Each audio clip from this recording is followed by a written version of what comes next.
The Weed of the Week brought to you by Show Me Shortline and the Richiger Flexigrain Storage System. Affordable, flexible storage is here. Richiger R-Series bagger and unloader from Show Me Shortline. Maximize your profits with adaptable storage and management. Reduce storage costs and gain a competitive edge by selling at the right time. Visit us online at showmeshortline.com. Our weed of the week is Pennsylvania Smartweed, and believe it or not, Brian, I have a story about this weed. Shocking. I had a farmer this year tell me, you know what? I finally found the answer to clean up my water weed.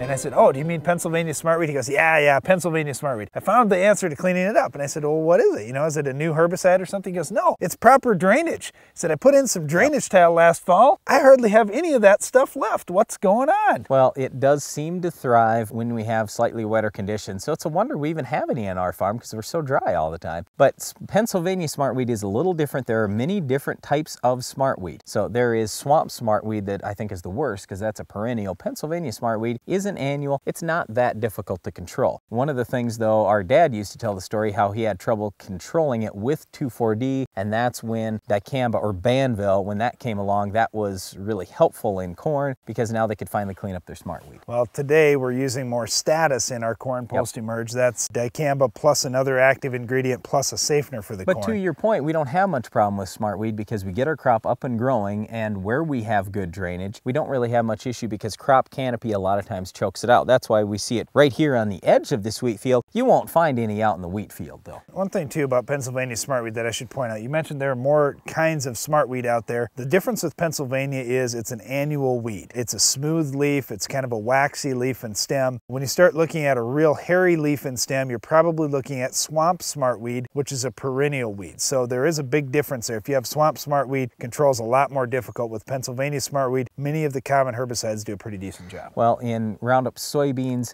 that's where you might struggle a little bit with Roundup. Just up your rate. You want to have maybe 5 gallons of water instead of 10 gallons of water. You want to have a very concentrated droplet to get a lot of product into that leaf. Well, that's it for our Weed of the Week, Pennsylvania Smartweed, but there's more Ag PhD to come after this.